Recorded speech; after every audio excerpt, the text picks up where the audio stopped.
The Adventure of the Noble Bachelor.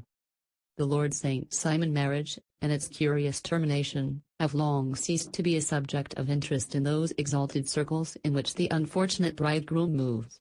Fresh scandals have eclipsed it, and their more piquant details have drawn the gossips away from this 4-year-old drama.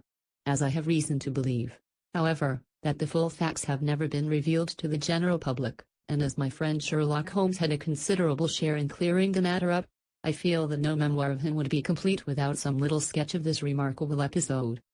It was a few weeks before my own marriage, during the days when I was still sharing rooms with Holmes in Baker Street, that he came home from an afternoon stroll to find a letter on the table waiting for him. I had remained indoors all day, for the weather had taken a sudden turn to rain, with high autumnal winds, and the Jezzail bullet which I had brought back in one of my limbs as a relic of my Afghan campaign throbbed with dull persistence.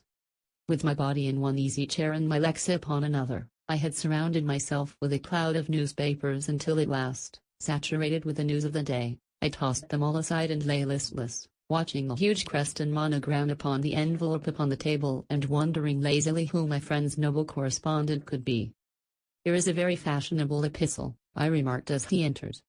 "Your morning letters, if I remember right, were from a fishmonger and a tide waiter."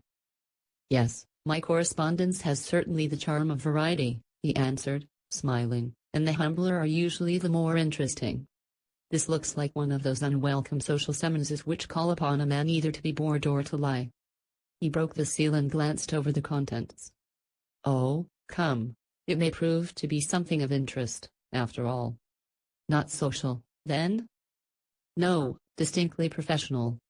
"And from a noble client?" "One of the highest in England." "My dear fellow, I congratulate you. I assure you, Watson, without affectation, that the status of my client is a matter of less moment to me than the interest of his case. It is just possible, however, that also may not be wanting in this new investigation. You have been reading the papers diligently of late, have you not?" "It looks like it," said I ruefully, pointing to a huge bundle in the corner.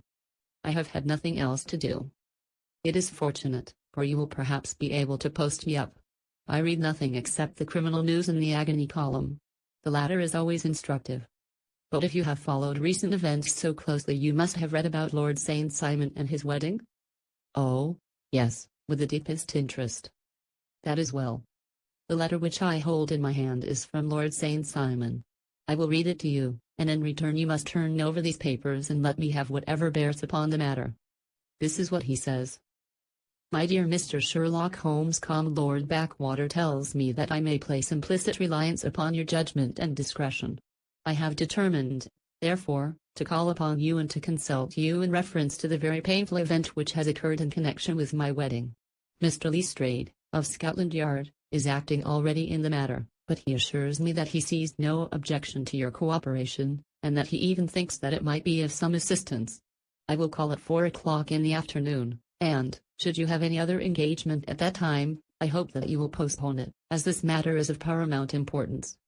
Yours faithfully, Robert St. Simon." It is dated from the Grosvenor Mansions, written with a quill pen, and the noble lord has had the misfortune to get a smear of ink upon the outer side of his right little finger, remarked Holmes as he folded up the epistle. "He says 4 o'clock. It is 3 now. He will be here in an hour. Then I have just time, with your assistance, to get clear upon the subject. Turn over those papers and arrange the extracts in their order of time, while I take a glance as to who our client is." He picked a red-covered volume from a line of books of reference beside the mantelpiece.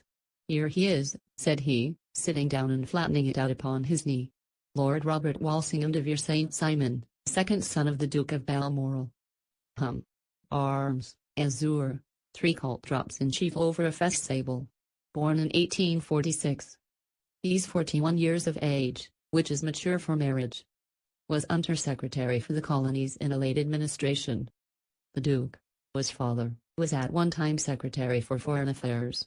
They inherit Plantagenet blood by direct descent, and Tudor on the distaff side. Ha! Well, there's nothing very instructive in all this. I think that I must turn to you, Watson, for something more solid."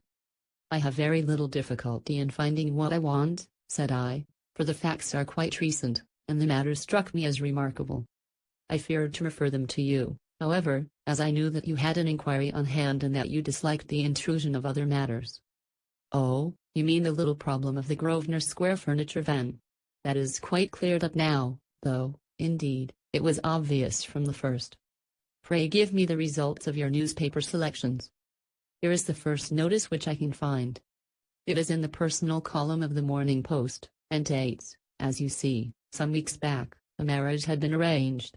It says, and will, if rumor is correct, very shortly take place, between Lord Robert St. Simon, second son of the Duke of Balmoral, and Miss Hattie Doran, the only daughter of Aloysius Doran, Esquire, of San Francisco, California, USA. That is all? Terse and to the point, remarked Holmes, stretching his long, thin legs towards the fire. There was a paragraph amplifying this in one of the society papers of the same week. Ah, here it is. There will soon be a call for protection in the marriage market, for the present free trade principle appears to tell heavily against our home product. One by one the management of the noble houses of Great Britain is passing into the hands of our fair cousins from across the Atlantic. An important addition has been made during the last week to the list of the prizes which have been borne away by these charming invaders.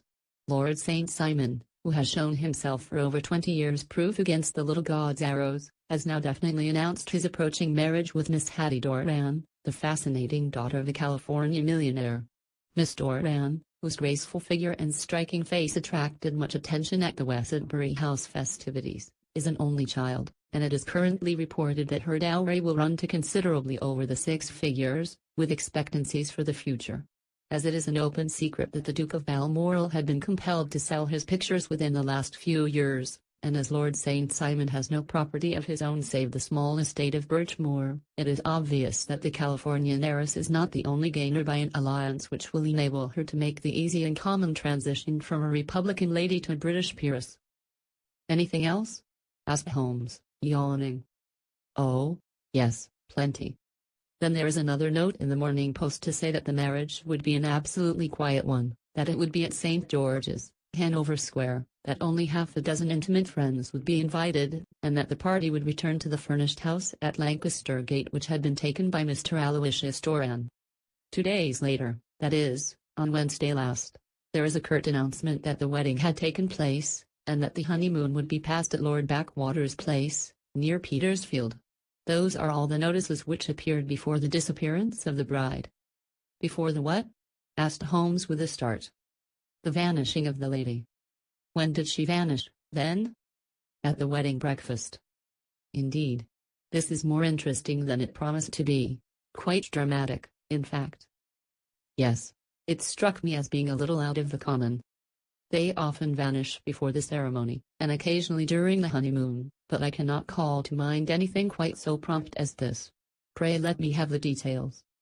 I warn you that they are very incomplete. Perhaps we may make them less so. Such as they are set forth in a single article of the morning paper of yesterday, which I will read to you. It is headed, "Singular Occurrence at a Fashionable Wedding." The family of Lord Robert St. Simon has been thrown into the greatest consternation by the strange and painful episodes which have taken place in connection with his wedding. The ceremony, as shortly announced in the papers of yesterday, occurred on the previous morning, but it is only now that it has been possible to confirm the strange rumors which have been so persistently floating about. In spite of the attempts of the friends to hush the matter up, so much public attention has now been drawn to it that no good purpose can be served by affecting to disregard what is a common subject for conversation. The ceremony, which was performed at St. George's, Hanover Square, was a very quiet one, no one being present save the father of the bride, Mr. Aloysius Doran, the Duchess of Balmoral, Lord Backwater, Lord Eustace and Lady Clara St. Simon, the younger brother and sister of the bridegroom, and Lady Alicia Whittington. The whole party proceeded afterwards to the house of Mr. Aloysius Doran, at Lancaster Gate, where breakfast had been prepared. It appears that some little trouble was caused by a woman, whose name has not been ascertained, who endeavored to force her way into the house after the bridal party, alleging that she had some claim upon Lord St. Simon. It was only after a painful and prolonged scene that she was ejected by the butler and the footman. The bride, who had fortunately entered the house before this unpleasant interruption, had sat down to breakfast with the rest, when she complained of a sudden indisposition and retired to her room, her prolonged absence having caused some comment. Her father followed her. but learned from her maid that she had only come up to her chamber for an instant, caught up an ulster and bonnet, and hurried down to the passage. One of the footmen declared that he had seen a lady leave the house thus apparelled, but had refused to credit that it was his mistress, believing her to be with the company. On ascertaining that his daughter had disappeared, Mr. Aloysius Doran, in conjunction with the bridegroom, instantly put themselves in communication with the police, and very energetic inquiries are being made, which will probably result in a speedy clearing up of this very singular business. Up to a late hour last night, however, nothing had transpired as to the whereabouts of the missing lady. There are rumors of foul play in the matter, and it is said that the police have caused the arrest of the woman who had caused the original disturbance, in the belief that, from jealousy or some other motive, she may have been concerned in the strange disappearance of the bride. And is that all? Only one little item in another of the morning papers, but it is a suggestive one. And it is that Miss Flora Miller, the lady who had caused the disturbance, has actually been arrested. It appears that she was formerly a danseuse at the Allegro, and that she has known the bridegroom for some years. There are no further particulars, and the whole case is in your hands now, so far as it has been set forth in the public press. And an exceedingly interesting case it appears to be. I would not have missed it for worlds. But there's a ring at the bell, Watson, and as the clock makes it a few minutes after 4, I have no doubt that this will prove to be our noble client. Do not dream of going, Watson, for I very much prefer having a witness, if only as a check to my own memory. Lord Robert St. Simon, announced our page boy, throwing open the door. A gentleman entered, with a pleasant, cultured face, high nose and pale, with something perhaps of petulance about the mouth, and with the steady, well-opened eye of a man whose pleasant lot it had ever been to command and to be obeyed. His manner was brisk, and yet his general appearance gave an undue impression of age, for he had a slight forward stoop and a little bend of the knees as he walked. His hair, too, as he swept off his very curly-brimmed hat, was grizzled round the edges and thin upon the top. As to his dress, it was careful to the verge of foppishness, with high collar, black frock coat, white waistcoat, yellow gloves, patent leather shoes, and light-colored gaiters. He advanced slowly into the room, turning his head from left to right, and swinging in his right hand the cord which held his golden eyeglasses. "Good day, Lord St. Simon," said Holmes, rising and bowing. "Pray take the basket chair. This is my friend and colleague, Dr. Watson. Draw up a little to the fire, and we will talk this matter over. A most painful matter to me, as you can most readily imagine, Mr. Holmes. I have been cut to the quick. I understand that you have already managed several delicate cases of this sort, sir, though I presume that they were hardly from the same class of society." "No, I am descending." "I beg pardon. My last client of the sort was a king." "Oh, really? I had no idea. And which king?" "The king of Scandinavia." "What? Had he lost his wife?" "You can understand," said Holmes suavely, "that I extend to the affairs of my other clients the same secrecy which I promised you in yours." "Of course." "Very right.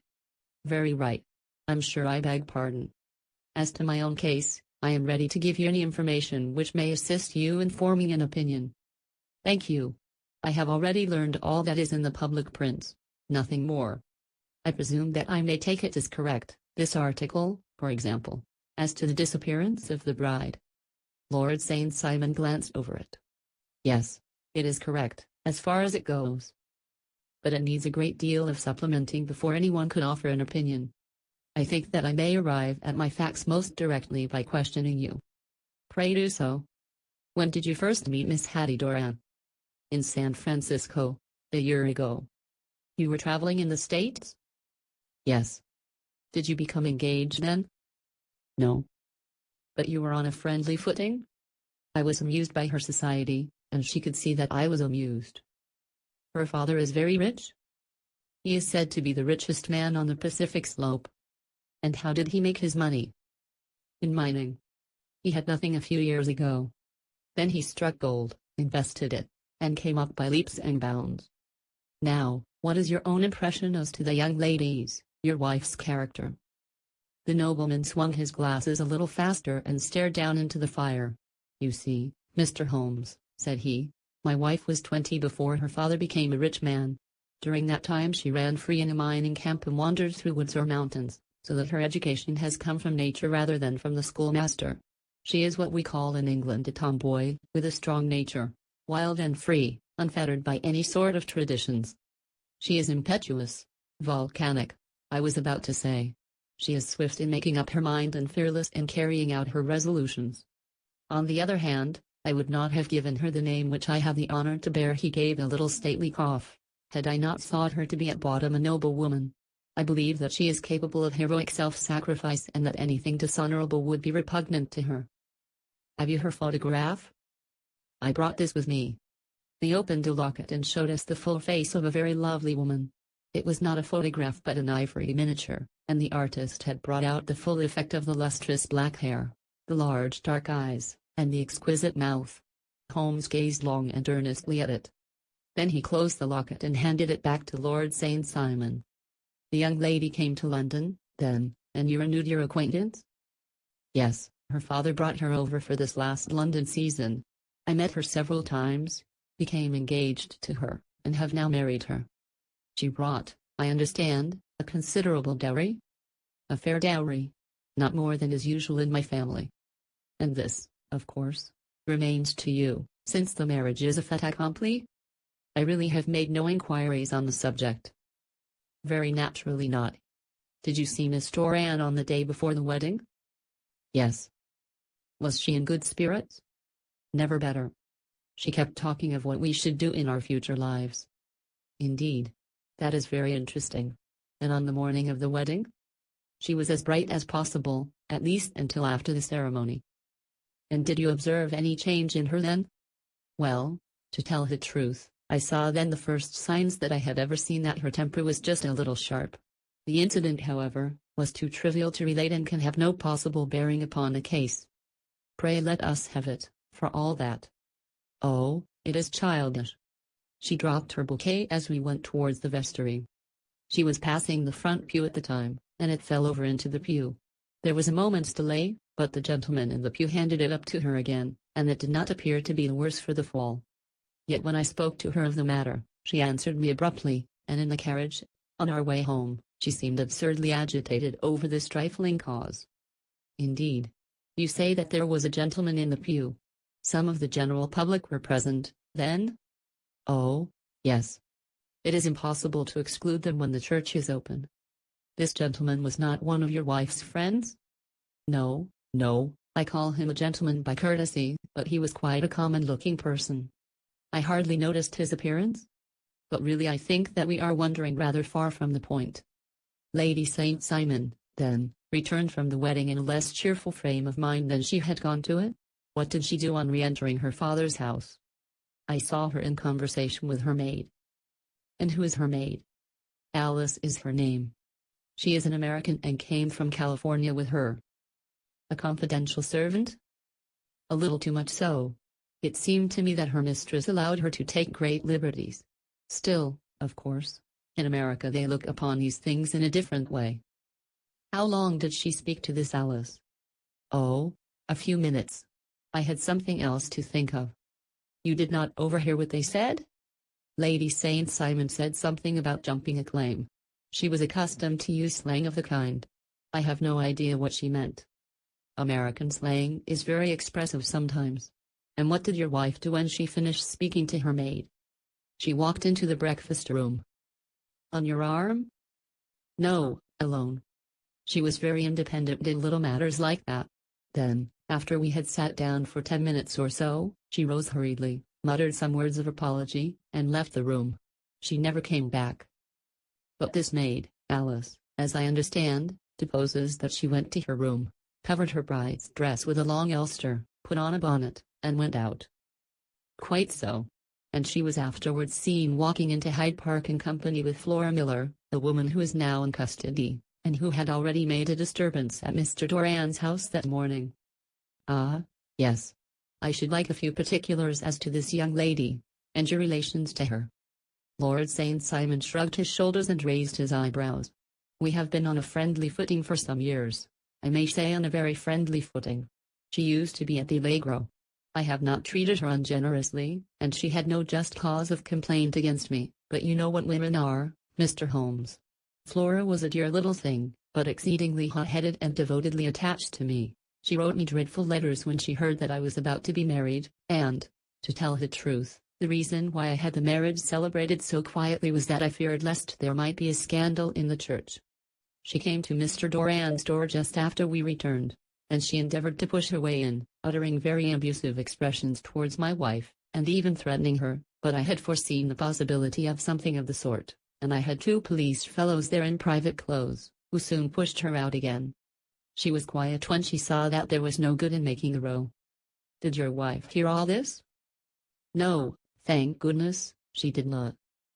And she was seen walking with this very woman afterwards? Yes. That is what Mr. Lestrade, of Scotland Yard, looks upon as so serious. It is thought that Flora decoyed my wife out and laid some terrible trap for her. Well, it is a possible supposition. You think so, too? I did not say a probable one. But you do not yourself look upon this as likely? I do not think Flora would hurt a fly. Still, jealousy is a strange transformer of characters. Pray, what is your own theory as to what took place? Well, really, I came to seek a theory, not to propound one. I have given you all the facts. Since you ask me, however, I may say that it has occurred to me as possible that the excitement of this affair, the consciousness that she had made so immense a social stride, and the effect of causing some little nervous disturbance in my wife. In short, that she had become suddenly deranged? Well, really, when I consider that she has turned her back, I will not say upon me, but upon so much that many have aspired to without success, I can hardly explain it in any other fashion. Well, certainly that is also a conceivable hypothesis, said Holmes, smiling. And now, Lord St. Simon, I think that I have nearly all my data. May I ask whether you were seated at the breakfast table so that you could see out of the window? We could see the other side of the road in the park. Quite so. Then I do not think that I need to detain you longer. I shall communicate with you. Should you be fortunate enough to solve this problem, said our client, rising. I have solved it. Eh? What was that? I say that I have solved it. Where, then, is my wife? That is a detail which I shall speedily supply. Lord St. Simon shook his head. I am afraid that it will take wiser heads than yours or mine, he remarked, and bowing in a stately, old-fashioned manner he departed. It is very good of Lord St. Simon to honor my head by putting it on a level with his own, said Sherlock Holmes, laughing. I think that I shall have a whiskey and soda and a cigar after all this cross-questioning. I had formed my conclusions as to the case before our client came into the room. My dear Holmes, I have notes of several similar cases, though none, as I remarked before, which were quite as prompt. My whole examination served to turn my conjecture into a certainty. Circumstantial evidence is occasionally very convincing, as when you find a trout in the milk, to quote Thoreau's example. But I have heard all that you have heard. Without, however, the knowledge of pre-existing cases which serves me so well. There was a parallel instance in Aberdeen some years back, and something on very much the same lines at Munich the year after the Franco-Prussian War.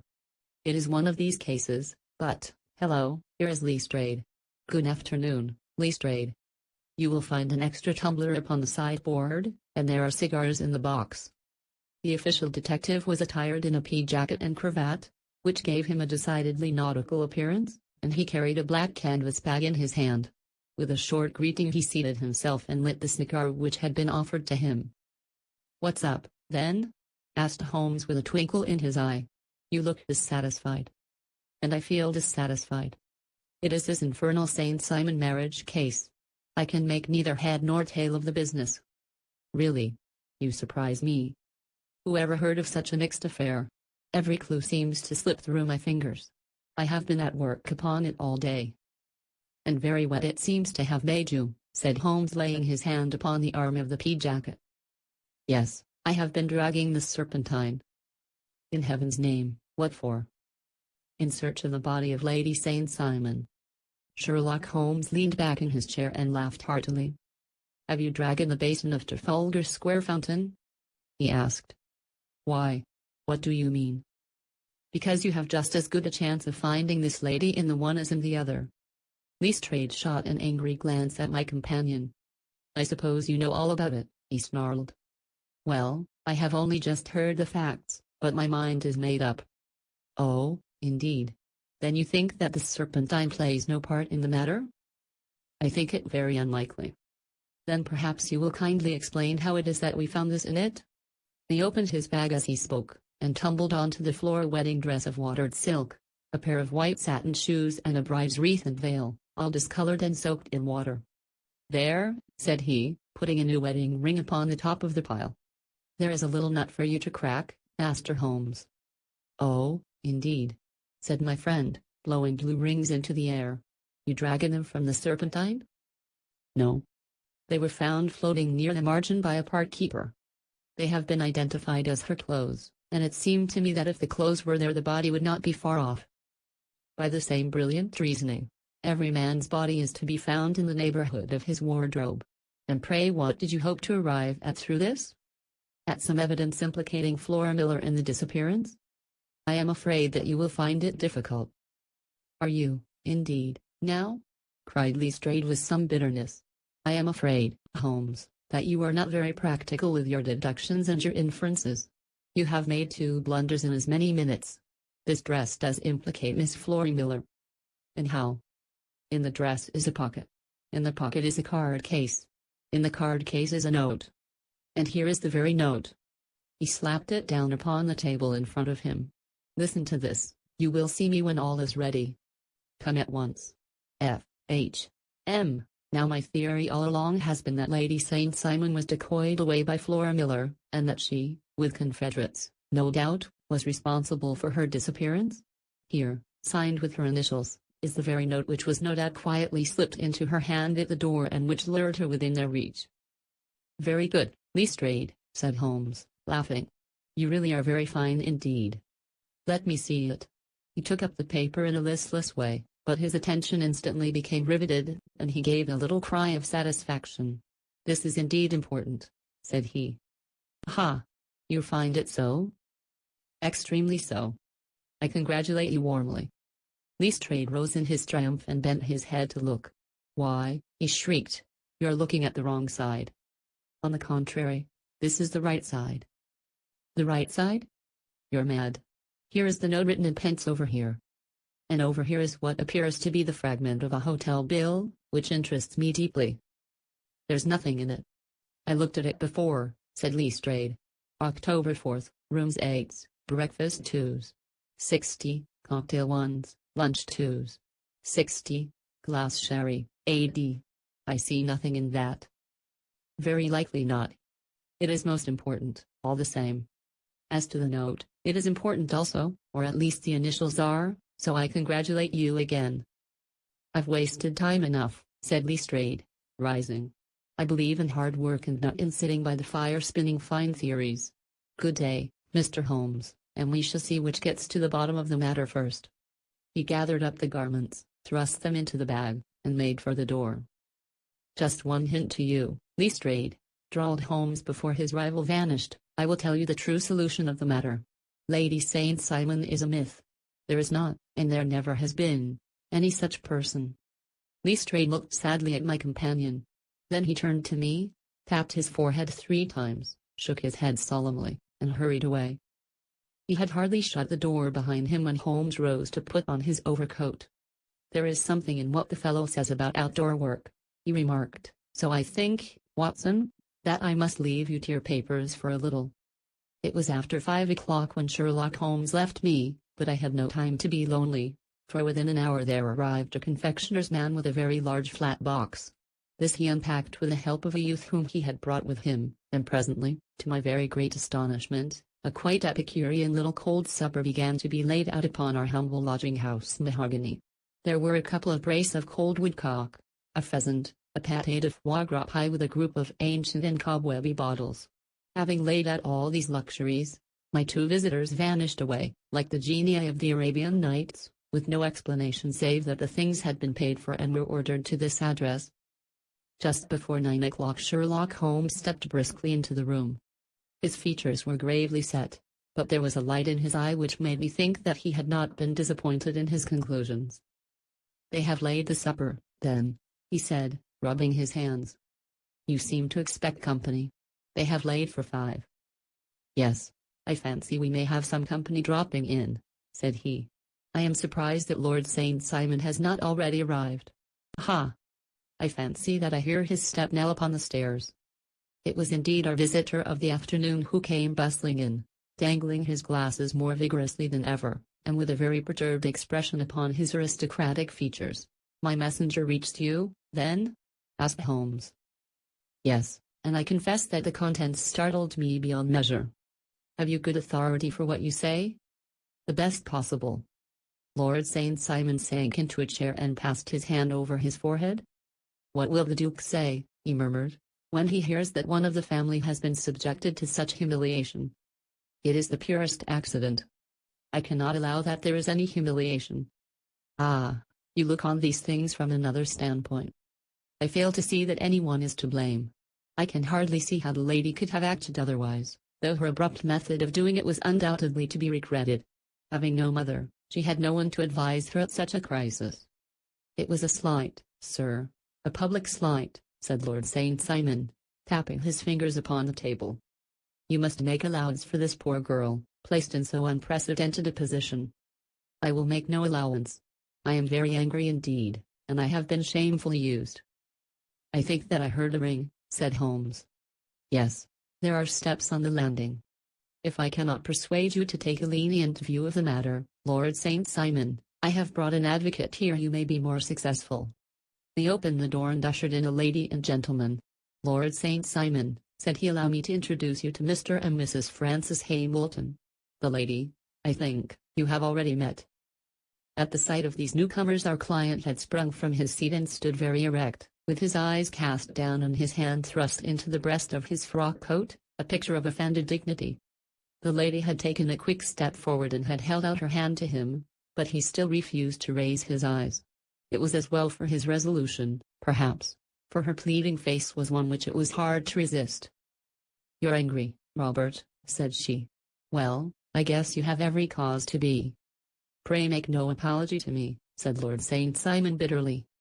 Oh, yes, I know that I have treated you real bad and that I should have spoken to you before I went, but I was kind of rattled, and from the time when I saw Frank here again I just didn't know what I was doing or saying. I only wonder I didn't fall down and do a faint right there before the altar. Perhaps, Mrs. Moulton, you would like my friend and me to leave the room while you explain this matter? If I may give an opinion, remarked the strange gentleman, we've had just a little too much secrecy over this business already. For my part, I should like all Europe and America to hear the rights of it. He was a small, wiry, sunburned man, clean-shaven, with a sharp face and alert manner. Then I'll tell our story right away, said the lady. Frank here and I met in '84, in McQuarrie's camp, near the Rockies, where Pa was working a claim. We were engaged to each other, Frank and I, but then one day Father struck a rich pocket and made a pile, while poor Frank here had a claim that petered out and came to nothing. The richer Pa grew, the poorer was Frank, so at last Pa wouldn't hear of our engagement lasting any longer, and he took me away to Frisco. Frank wouldn't throw up his hand, though, so he followed me there, and he saw me without Pa knowing anything about it. It would only have made him mad to know, so we just fixed it all up for ourselves. Frank said that he would go and make his pile, too, and never come back to claim me until he had as much as Pa. So then I promised to wait for him to the end of time and pledged myself not to marry anyone else while he lived. Why shouldn't we be married right away, then, said he, and then I will feel sure of you, and I won't claim to be your husband until I come back? Well, we talked it over, and he had fixed it all up so nicely, with a clergyman already in waiting, that we just did it right there, and then Frank went off to seek his fortune, and I went back to Pa. The next I heard of Frank was that he was in Montana, and then he went prospecting in Arizona, and then I heard of him from New Mexico. After that came a long newspaper story about how a miner's camp had been attacked by Apache Indians, and there was my Frank's name among the killed. I fainted dead away, and I was very sick for months after. Pa thought I had a decline and took me to half the doctors in Frisco. Not a word of news came for a year and more, so that I never doubted that Frank was really dead. Then Lord St. Simon came to Frisco, and we came to London, and a marriage was arranged, and Pa was very pleased, but I felt all the time that no man on this earth would ever take the place in my heart that had been given to my poor Frank. Still, if I had married Lord St. Simon, Of course I'd have done my duty by him. We can't command our love, but we can our actions. I went to the altar with him with the intention to make him just as good a wife as it was in me to be. But you may imagine what I felt when, just as I came to the altar rails, I glanced back and saw Frank standing and looking at me out of the first pew. I thought it was his ghost at first, but when I looked again there he was still, with a kind of question in his eyes, as if to ask me whether I were glad or sorry to see him. I wonder I didn't drop. I know that everything was turning round, and the words of the clergyman were just like the buzz of a bee in my ear. I didn't know what to do. Should I stop the service and make a scene in the church? I glanced at him again, and he seemed to know what I was thinking, for he raised his finger to his lips to tell me to be still. Then I saw him scribble on a piece of paper, and I knew that he was writing me a note. As I passed his pew on the way out I dropped my bouquet over to him, and he slipped the note into my hand when he returned me the flowers. It was only a line asking me to join him when he made the sign to me to do so. Of course I never doubted for a moment that my first duty was now to him, and I determined to do just whatever he might direct. When I got back I told my maid, who had known him in California, and had always been his friend. I ordered her to say nothing, but to get a few things packed and my ulster ready. I know I ought to have spoken to Lord St. Simon, but it was dreadful hard before his mother and all those great people. I just made up my mind to run away and explain afterwards. I hadn't been at the table 10 minutes before I saw Frank out of the window at the other side of the road. He beckoned to me and then began walking into the park. I slipped out, put on my things, and followed him. Some woman came talking something or other about Lord St. Simon to me, seemed to me from the little I heard as if he had a little secret of his own before marriage also, but I managed to get away from her and soon overtook Frank. We got into a cab together, and away we drove to some lodgings he had taken in Gordon Square, and that was my true wedding after all those years of waiting. Frank had been a prisoner among the Apaches, had escaped, came on to Frisco, found that I had given him up for dead and had gone to England, followed me there, and had come upon me at last on the very morning of my second wedding. I saw it in a paper, explained the American. It gave the name and the church but not where the lady lived. Then we had a talk as to what we should do, and Frank was all for openness, but I was so ashamed of it all that I felt as if I should like to vanish away and never see any of them again, just sending a line to Pa, perhaps, to show him that I was alive. It was awful to me to think of all those lords and ladies sitting round that breakfast table and waiting for me to come back. So Frank took my wedding clothes and things and made a bundle of them, so that I should not be traced, and dropped them away somewhere where no one could find them. It is likely that we should have gone on to Paris tomorrow, only that this good gentleman, Mr. Holmes, came round to us this evening, though how he found us is more than I can think, and he showed us very clearly and kindly that I was wrong and that Frank was right, and that we should be putting ourselves in the wrong if we were so secret. Then he offered to give us a chance of talking to Lord St. Simon alone, and so we came right away round to his rooms at once. Now, Robert, you have heard it all, and I am very sorry if I have given you pain, and I hope that you do not think very meanly of me. Lord St. Simon had by no means relaxed his rigid attitude, but had listened with a frowning brow and a compressed lip to this long narrative. "Excuse me," he said, "but it is not my custom to discuss my most intimate personal affairs in this public manner." "Then you won't forgive me? You won't shake hands before I go?" "Oh, certainly, if it would give you any pleasure." He put out his hand and coldly grasped that which she extended to him. "I had hoped," suggested Holmes, "that you would have joined us in a friendly supper." "I think that there you ask a little too much," responded his lordship. "I may be forced to acquiesce in these recent developments, but I can hardly be expected to make merry over them. I think that with your permission I will now wish you all a very good night." He included us all in a sweeping bow and stalked out of the room. "Then I trust that you at least will honor me with your company," said Sherlock Holmes. "It is always a joy to meet an American, Mr. Moulton, for I am one of those who believe that the folly of a monarch and the blundering of a minister in far gone years will not prevent our children from being someday citizens of the same worldwide country under a flag which shall be a quartering of the Union Jack with the stars and stripes." "The case has been an interesting one," remarked Holmes when our visitors had left us, "because it serves to show very clearly how simple the explanation may be of an affair which at first sight seems to be almost inexplicable. Nothing could be more natural than the sequence of events as narrated by this lady, and nothing stranger than the result when viewed, for instance, by Mr. Lestrade of Scotland Yard. You were not yourself at fault at all, Then?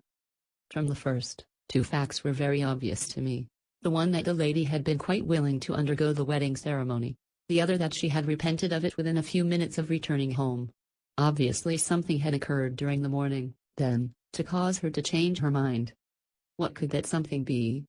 She could not have spoken to anyone when she was out, for she had been in the company of the bridegroom. Had she seen someone, then? If she had, it must be someone from America, because she had spent so short a time in this country that she could hardly have allowed anyone to acquire so deep an influence over her that the mere sight of him would induce her to change her plans so completely. You see, we have already arrived, by a process of exclusion, at the idea that she might have seen an American. Then who could this American be, and why should he possess so much influence over her? It might be a lover, it might be a husband. Her young womanhood had, I knew, been spent in rough scenes and under strange conditions. So far I had got before I ever heard Lord St. Simon's narrative. When he told us of a man in a pew, of the change in the bride's manner, of so transparent a device for obtaining a note as the dropping of a bouquet, of her resort to her confidential maid, and of her very significant allusion to claim jumping, which in miners' parlance means taking possession of that which another person has a prior claim to, the whole situation became absolutely clear. She had gone off with a man, and the man was either a lover or was a previous husband, the chances being in favor of the latter. And how in the world did you find them? It might have been difficult, but friend Lestrade held information in his hands the value of which he did not himself know. The initials were, of course, of the highest importance, but more valuable still was it to know that within a week he had settled his bill at one of the most select London hotels. How did you deduce the select? By the select prices. 8 shillings for a bed and 8 pence for a glass of sherry pointed to one of the most expensive hotels. There are not many in London which charge at that rate. In the second one, which I visited in Northumberland Avenue, I learned by an inspection of the book that Francis H. Moulton, an American gentleman, had left only the day before, and on looking over the entries against him, I came upon the very items which I had seen in the duplicate bill. His letters were to be forwarded to 226 Gordon Square, so thither I travelled, and being fortunate enough to find the loving couple at home, I ventured to give them some paternal advice and to point out to them that it would be better in every way that they should make their position a little clearer both to the general public and to Lord St. Simon in particular. I invited them to meet him here, and, as you see, I made him keep the appointment. But with no very good result, I remarked. His conduct was certainly not very gracious. Ah, Watson, said Holmes, smiling, perhaps you would not be very gracious either, if, after all the trouble of wooing and wedding, you found yourself deprived in an instant of wife and of fortune. I think that we may judge Lord St. Simon very mercifully and thank our stars that we are never likely to find ourselves in the same position. Draw your chair up and hand me my violin, for the only problem we have still to solve is how to while away these bleak autumnal evenings.